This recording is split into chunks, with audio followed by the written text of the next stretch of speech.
সুপ্রিয় বন্ধুগণ, আইজ নিয়ে হাজির হনু জিভের জল আনার মতন রসুন পাতের ভর্তা ও রংপুরের মানে নীলফামারীর আঞ্চলিক ভাষার বলার চ্যালেঞ্জ নিয়ে। মোর ভাবি মানে মোর বেটা মোক চ্যালেঞ্জ ছড়ি দিল যে মুই নাকি নীলফামারীর আঞ্চলিক ভাষার কথা কবার পাইম না। তাই বন্ধুগণ চ্যালেঞ্জ অ্যাকসেপ্ট করে নিনু। আর শীতের সকালে চলে গেল পুরান বাড়ি মানে আমার গ্রামের বাড়ি। আর এই যে বন্ধুগণ মূলার যে পুরান হওয়ার পরে যে ফুলগুলো এত সুন্দর ফুল ফুটি আছে, আর এই ফুলগুলো দেখি মুইয়ার স্থির থাকি পাওছো না, মকালে তিরিং বিরিং করে ঝাপাঝাপি করি মনে আছে আনন্দে মুতো ঝাপাঝাপি করনু। আর এই সাত সকালে বন্ধুগণ গাছে লাগলো পাখিগুলো খালি কিচির মিচির করে এত সুন্দর করে ডাকাইছে, মন প্রাণ খালি ভরি যাইছে বন্ধুগণ। আর এই যে আমার রসুন খেতে রসুনগুলো এখনো বড় হয়নি, কিন্তু কি করিম বন্ধুগণ, রসুন পাতের ভর্তার নাম শুনলে জিভের পানি আর ধরি রাখি পাওছো না। তাতে এই রসুন গাছগুলা থাকি রসুনের পাতাগুলা কুটকুট করি ছিঁড়ে নেনু। তোমরা যদি মোর এই আঞ্চলিক ভাষা বলার ভিডিও পছন্দ করেন তাহলে শুধু এইরকম ভিডিও দিতে থাকিম আর তোমরা সজ্ঞায় হাসিতে থাকো। আর যদি সারা না পাও তাহলে এই শেষের শেষ। রসুন পাতের ভর্তা খাওয়ার লোভে সাত সকালে শীতের সকালে আসি, শীতত খালি হাবুডুবু খাওছো। একে পদ্ধতিতে বন্ধুগণ তোমরা রসুনের ভর্তা করে পাইবেন, এবং ওই রসুনের ভর্তার যদি এনা শীতল যোগ করে দেন তাহলে তো লাড়ে লাপা হয়ে যাবে বন্ধুগণ। এই ভর্তা সিটা রুটির সাথে এতটাই স্বাদ লাগে যে বন্ধুগণ জিভের পানি আটকে রাখি পাইবেন না না না।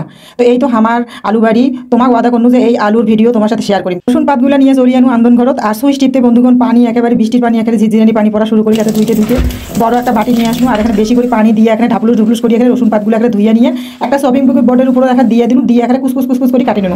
তোমরা চাইলে বটি দিয়ে কুসকুস করে কাটি নিতে পারবে। তারপরে যেহেতু এই রসুনের পাতগুলো ধোয়া আছে তা এখানে একটা কড়ার মধ্যে এখানে দিয়ে দিন থ্যাপলেস করি। এক মুঠ ধনিয়ার পাতা এরকম ভাবে কুসকুস করে কাটিয়ে ওই কড়ার দিয়ে দিবেন। আর এক ফালি আদা কুচি এর মধ্যে দিয়ে দিন বন্ধুগণ। একটা রসুনের কোয়া সিলিয়া দিয়ে দিনু, আর সেই সাথে দিয়ে দিনু দুইটা শুকনা মরিচ, আর দিয়ে দিনু কাঁচামরিচ। তোমাকে যেরকম ধরনের মরিচ দিবেন মানে সেরকম মরিচ দিবেন না, সামান্য একটু লবণ দিয়ে দিনু। বাস দিয়ে একটা খন্তা বা নাকুড়ি দিয়ে ঘটর মটর করে নাড়িয়ে না মিশাল করে দিনু। আর মিশাল করে দিয়ে না ঢাকা দিনু, যেহেতু ধোয়াতে না পানি ছিল এইভাবে এই পাতাটা কিন্তু সিজি যাবে। তো সিজি গেল বন্ধুগণ, ঢাকনাটা খুলি নিয়ে কিছুক্ষণের মধ্যে একটু ঘটর মটর করে নাড়াচাড়া করে নিনু। এইবার রসুন পাতগুলো এক সাইডে করি থুইয়া এক পাশে না সরিষা তেল দিয়ে বাসি মরিচগুলা একটু ভালো করে ভাজি নেছো, সিজি সাঞ্জেলে নেওয়া হয়ে গেল। এইবার কিন্তু ভাজি নেছো। তোমরা চাইলে আদা রসুন মরিচ আলাদা করে ভাজি নেওয়ার পারেন, যেহেতু মুই একসাথে ভাজি নেনু এইটা একটু পোড়া টেক্সচার করিবার জন্য বন্ধুগণ আলাদা করে ভাজি যে পোড়া একটা টেক্সচার আছে। এইবার এখানে ঘটর মটর করে নাড়ি নেনু। এইরকম করি বন্ধুগণ মোর এলা ভাজি একদম সুন্দর করে পানি টানি গেল, একটা সুন্দর করে ভাজা হইলো। আর একেবারে নামে নেনু একেবারে একটা শিলপাটার মাঝত।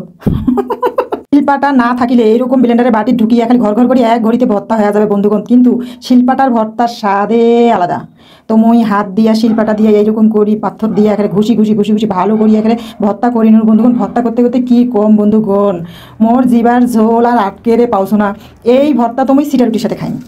তো যেহেতু আটকে পাওছো না তো এর মাঝখানে একটু চাখি নিনু। তারপরে ভর্তা ডলি হয়ে গেল। তো এই দেখেন বন্ধুগণ ভর্তা একদম ঘর করে ঘুরেছে। আর বাপরে এই তো চুলাতে একটা কড়াই বসে দিন, আর কড়াই মিশিয়ে না তেল দিয়ে একটা খন্তা দিয়ে এখানে সরে দিন, দিয়ে একটা সিটা রুটির ঘোলাটা একটা ছিট করে সিটি দিন।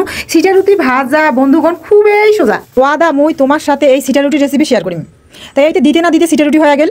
আর সিটা রুটি হয়ে যাইতে একেবারে এই যে খন্তাটা দিয়ে একেবারে পল্টে এখানে সিটা রুটি এখানে উঠে নিনু। আর এই যে সিটা রুটি উঠা হয়ে যাইতে লোভ আর সামনের পাওছো না বন্ধুগণ।